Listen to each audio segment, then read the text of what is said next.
साल पहले 18 या 19 मार्च को लॉकडाउन हो गया था। लॉकडाउन हुआ था ना, याद है या भूल गए पूरे? मोदी जी क्या करे, टीवी पे रात में 8 बजे आके बोले, भाइयों बहनों मित्रों, अब आज रात से लॉकडाउन हो जाएगा। कितना टाइम दिए? 4 घंटे का। उसके बाद लॉकडाउन में क्या हुआ? करोड़ों लोगों की नौकरियां चले गई। कितने लोगों की नौकरी गई? करोड़ों लोगों की नौकरी चले गई। और खास तौर से वो लोग जो रोज मेहनत करके अपना पेट पालते थे, उनकी नौकरी चले गई। लाखों की तादाद में लेबरर्स जो मुंबई से, पूना से, हैदराबाद से, मुल्क के बड़े बड़े दिल्ली से बिहार को, कलकत्ता को जा रहे थे, यूपी को जा रहे थे, झारखंड को जा रहे थे। मोदी जी परेशान हो गए तो क्या किया उन्होंने? तवज्जो हटाने के लिए क्या किया? बोला कि ये मुसलमानों की वजह से कोरोना भारत में आया। कैसा आया? कोरोना जिहाद।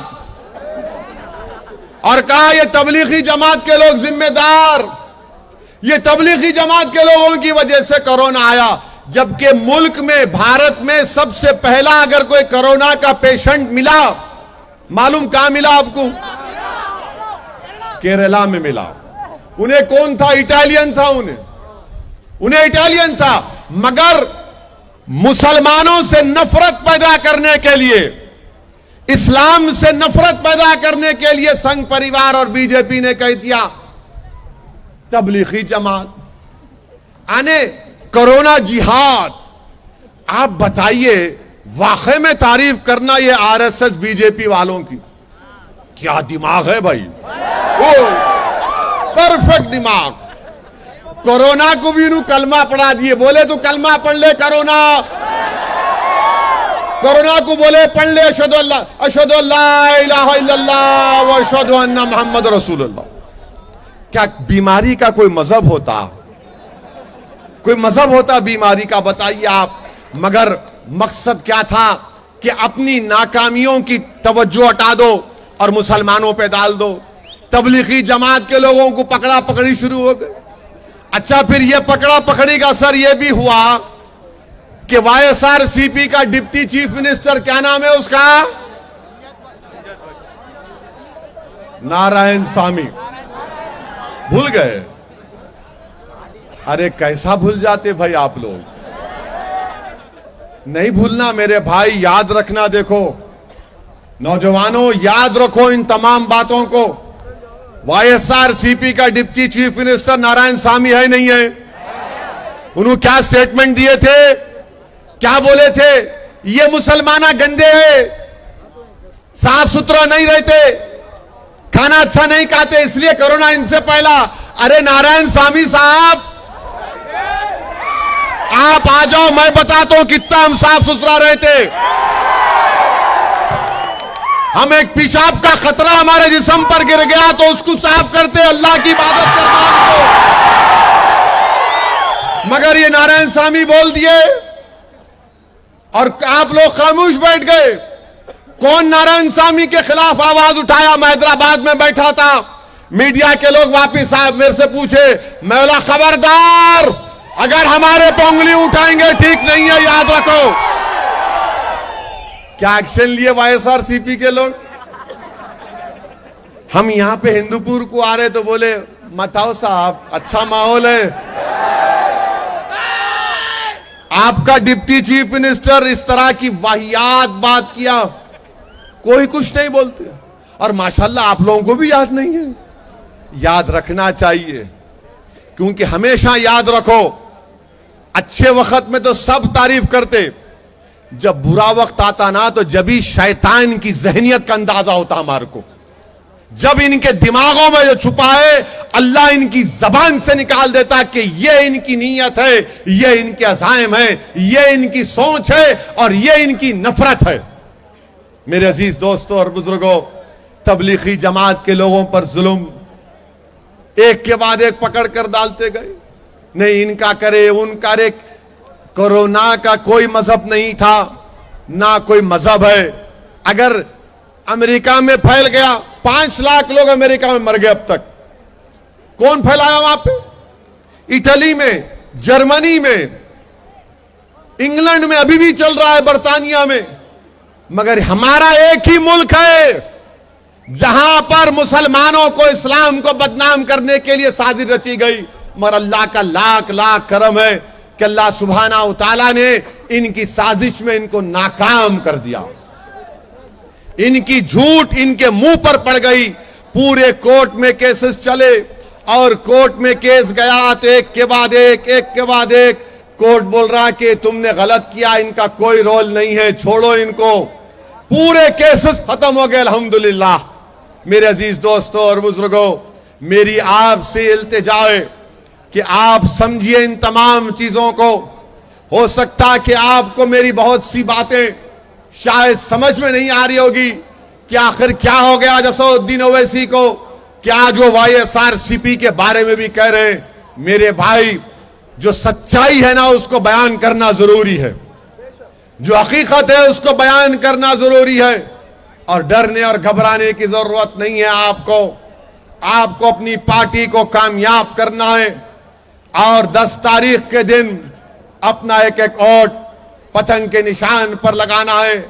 और डरने और घबराने की इसलिए भी जरूरत नहीं है कि ये जो लोग पावर में है, रूलिंग पार्टी, मेरे भाई आप देखो, इख्तिदार फिरौन के भी पास था, इख्तिदार नमरूद के पास भी था, इख्तिदार यजीद के पास भी था, इख्तिदार मुगलों के पास भी था, इख्तिदार बहुत से बादशाहों के पास था, इख्तिदार इस मुल्क और इस रियासत के कई लोग प्राइम मिनिस्टर और चीफ मिनिस्टर बन गए।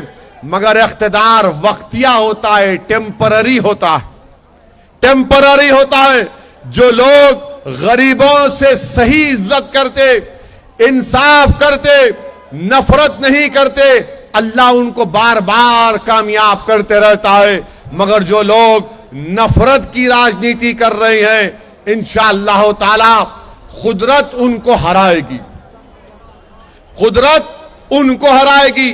लोग मुझसे सवाल करते कि असद साहब, मुल्क में ऐसा माहौल है, मुल्क में ऐसा हो रहा है। मैं आपको सिर्फ एक बात, एक किस्सा मुझे याद आ रहा है, मैं आपको बताना चाहूंगा। मेरे अजीज दोस्तों और बुजुर्गों, ये दीन जो हमको और आपको मिला है, ये कोई हमको महलों से नहीं मिला। ये दीन जो हमको आपको मिला है, वो हरियाली पे चल के नहीं मिला। ये दीन जो तुमको हमको मिला है, वो मसाइब और मुश्किलात और खाक और खून के दरियाओं से गुजर कर तुमको और हमारे आबो अजदाद को मिला है।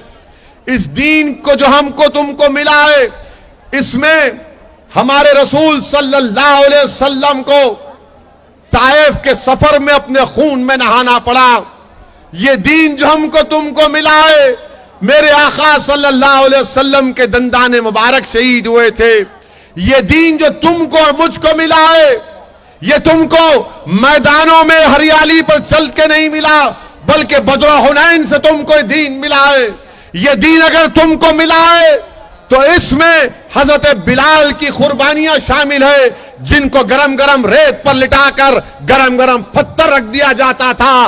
तो लाखों सलाम बिलाल पर, जो बिलाल हजरत बिलाल कहते थे कि अहाद अहाद अहाद। ये दीन तुमको मिला है तो करबला से मिला है, जिसमें नवासे रसूल को अपनी जान की कुर्बानी देना पड़ा। ये दीन हमको मिला है। इस दीन की बुनियादों में फारूक आजम, उस्मान जुल्नूरैन, शेर खुदा हजरत अली और अब्बास अलमबरदार अहले बैत का खून इसमें शामिल है। तब जाकर हमको ये दीन मिला है। और ये दीन इसलिए भी हमको मिला है कि वाकयात में आया कि फिरौन के दरबार में एक बादशाह था, फिरौन। उसके दरबार में उसकी बेटी के पास एक काम करने वाली औरत थी, जिसको उर्दू में बोलते बांदी थी। वो बेचारी गरीब फिरौन के बेटी के बालों को सजा रही थी। उसके हाथ से कंघी गिर गई तो उस गरीब बच्ची ने अपनी झुककर कंघी उठाकर कहा कि आमन तो बेरब्बे मूसा व हारून, मेरा रब वो है जो मूसा और हारून का रब है। तो फिरौन की बेटी ने कहा कि तू महल में रहती, महल का खाना खाती, महल के फायदे उठाती, और तू मेरे बाप को खुदा नहीं मानती। तो उस गरीब बच्ची ने कहा कि नहीं, मेरा खुदा वो है जो महलों को बनाया, मेरा खुदा वो है जो जमीन और आसमान को बनाया। ये फिरौन की बेटी जाकर अपने बाप से शिकायत की कि ये काम करने वाली है जिसको पूरा बेनिफिट मिलता, गवर्नमेंट से पेंशन मिलता, गवर्नमेंट से ये स्कीम में पैसे मिलते, मगर वो तुझको खुदा नहीं मानती है। तो फिरौन ने भरे दरबार में उस बच्ची को बुलाया और कहा कि क्या तू मुझे खुदा नहीं मानती? तो उस बच्ची ने कहा नहीं, तू मेरा खुदा नहीं है, मेरा खुदा वो है जो मूसा और हारून का है। उस फिरौन बादशाह को गुस्सा आया, उसने कहा देख, मान ले वरना मैं तुझे तकलीफ पहुंचाऊंगा, तेरे स्कीम को बंद कर दूंगा। उस बच्ची ने कहा मैं गरीब हूं मगर मेरा खुदा वो है जो मूसा और हारून का है। फिरौन ने कहा कि इसके हाथों में कीले मार दो, और कीले मारकर पूछा बता तेरा रब कौन है? उसने कहा अमन तो बेरब्बे मूसा और हारून। फिरौन ने कहा उसके पैरों में कीले मार दो। उस बच्ची ने कहा कि मैं तुझे अपना रब नहीं मानूंगी। फिर फिरौन ने उस गरीब औरत की मासूम उसकी औलाद को शीरखार बच्ची को लाया और बोला देख, मैं तेरी बच्ची का गला काट दूंगा, मान ले मुझे अपना खुदा। तो उस मां ने कहा कि तू मेरा गला काट दे, मेरे बच्ची का गला भी काट दे, मैं हरगिज तुझे अपना खुदा नहीं मानूंगी। तो हुआ क्या, फिरौन ने उस बच्ची का गला काट दिया, मगर जब उसके जिस्म से रूह निकल रही थी तो उसने कहा कि मैं तुझे अपना खुदा नहीं मानती, मेरा खुदा वो है जो मूसा और हारून का खुदा है। मेरे भाई, आने वाली 11 तारीख को शबे मेराज है ना, शबे मेराज है। तो शबे मेराज के वाकयात में आया कि जब मोहम्मद मुस्तफा सल्लल्लाहु अलैहि वसल्लम हजरत जिब्रील अमी के साथ आसमानों से सफर कर रहे थे तो कमली वाले आका को खुशबू आई, अच्छी हवा की खुशबू आई। पूछा है जिब्रील, यहां पर एक खुशबू आ रही है। तो जिब्रील ने कहा कि या रसूलल्लाह सल्लल्लाहु अलैहि वसल्लम, यहां उस औरत की खबर है जिसने फिरौन को अपना खुदा नहीं माना था। मेरे अजीज दोस्तों और बुजुर्गों, मेरा बयान करने का मकसद यह है कि हमारी रोजी रोटी, हमारी दौलत, हमारी इज्जत, हमारी जिल्लत, हमारी कामयाबी, हमारी नाकामी, हमारी सेहत, हमारी बीमारी, हमारी उरूज, हमारा जवाल, हमारी ताकत, हमारी कमजोरी, इन सब का देने वाला अल्लाह है। इन सब का देने वाला अल्लाह है। तो अपने ईमान को मजबूत करो, हिम्मतों को बुलंद रखो, अल्लाह से अपने रिश्ते को मजबूत करो। जिस दिन तुम इस रिश्ते को मजबूत करोगे, वक्त का फिरौन, वक्त का नमरूद जो आज इख्तिदार की कुर्सियों पर बैठकर हमको डराता है, जब तुम अपने रिश्ते को अल्लाह से मजबूत करोगे, जब तुम सिर्फ अल्लाह से मोहब्बत करोगे, जब तुम दुनिया की किसी चीज से मोहब्बत नहीं करोगे, सिर्फ रसूलुल्लाह सल्लल्लाहु अलैहि वसल्लम से मोहब्बत करोगे, तो फिर ये तमाम वक्त के फिरौन, ये वक्त के नमरूद, ये इख्तिदार की कुर्सियों पर बैठने वालों का इख्तिदार खत्म हो जाएगा। डर निकालो, खौफ को निकालो, इत्मीनान पैदा करो नौजवानों, एतमाद पैदा करो, अल्लाह की जात पर भरोसा करो, अल्लाह की जात पर भरोसा करके अपने फैसले लो। इंशाअल्लाह ताला उन फैसलों में बरकत होगी। इस मुल्क में, ये हमारा मुल्क है, ये हमारा मुल्क है। लोग बोलते हैं कि आपका मुल्क कैसा हुआ, तो मैं इनको समझाने के लिए बताता हूं। क्या कहता हूं मैं कि जब हमारे अब्बा के अब्बा, उनके अब्बा के अब्बा के अब्बा के अब्बा के अब्बा के, तो पूरी दुनिया के अब्बा कौन है? हजरत आदम अलैहिस्सलाम। उन्हों डैडी है, उन्हों पप्पा है।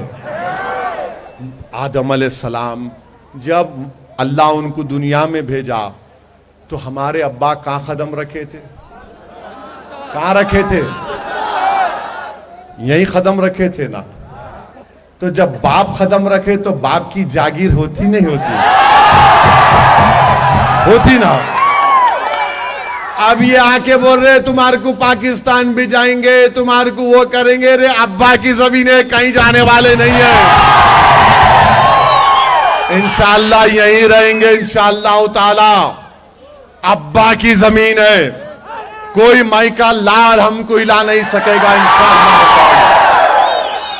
और हकीकत ये एक और हकीकत भी है कि जब अंग्रेज हुकूमत कर रहे थे और अंग्रेजों के खिलाफ आज हमारे मदरसों को गाली दी जाती है, हमारे मदरसों के उलमाओं को कहा जाता है कि ये इनकी वजह से कोरोना फैला। अरे जालिमो, तुमसे बड़ा जालिम कोई नहीं है, तुमसे बड़ा कोई झूठा नहीं है। इस मुल्क की तारीख गवाह है कि अंग्रेजों के खिलाफ अगर किसी ने जिहाद का फतवा दिया तो यही मदरसों के मुफ्तियों ने दिया था, जिन्होंने फतवा भी दिया और अंग्रेजों से जिहाद किया, अपनी जानों को कुर्बान किया। एक दो नहीं बल्कि हजारों की तादाद में हमारे उलमाओं ने अंग्रेजों के खिलाफ जिहाद किया। आज तुम हमसे पूछते हो कि कागज दिखाना पड़ेगा? हम तुमको कागज आगज नहीं दिखाएंगे। आज तुम हमसे पूछते हो, अरे बताओ रेशमी रुमाल की तहरीक तुम्हारे अब्बा शुरू किए थे, हमारे अब्बा शुरू किए थे? रेशमी रुमाल की तहरीक हमारे मोअज़्ज़िज़ उलमाए किराम ने शुरू की थी। माल्टा की जेल में उनको जेल में डाल दिया गया। मालूम माल्टा कहां है आपको? कहां है माल्टा मालूम?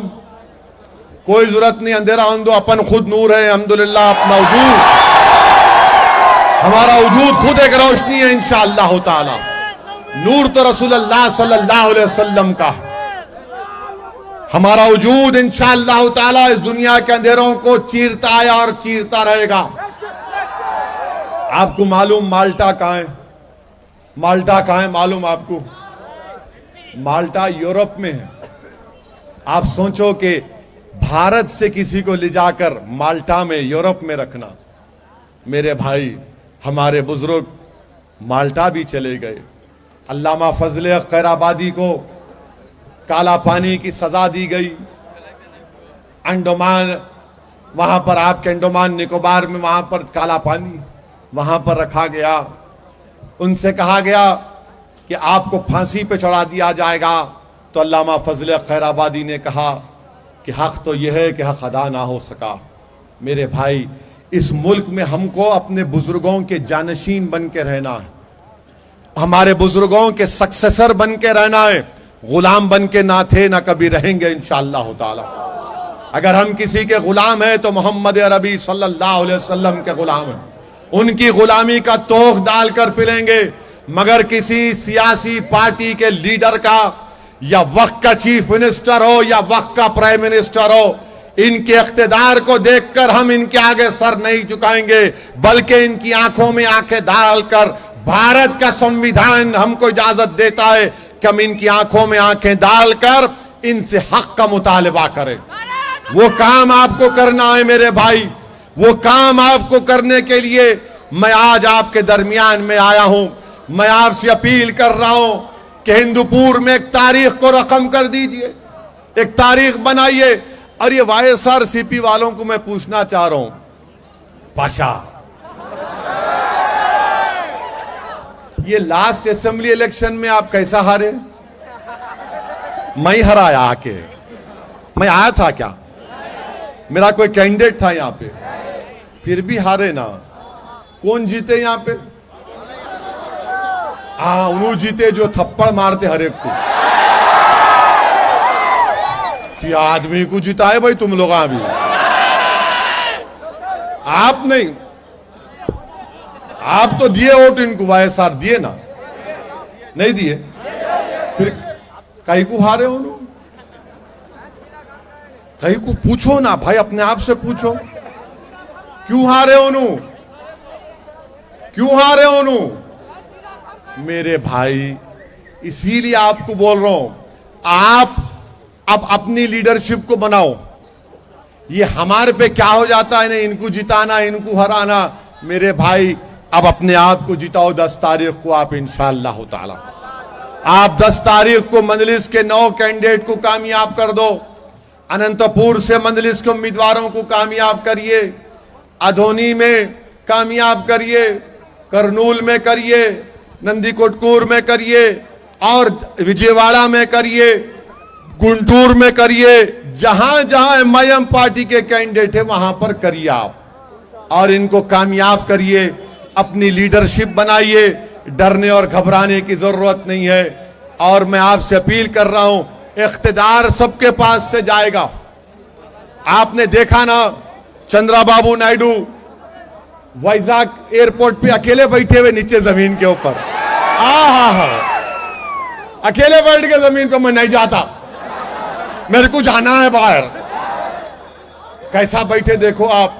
जो आदमी के अतराफ में 100 200 लोग फिरते थे, एक आदमी उसके अतराफ में नहीं है, एक भी नहीं है।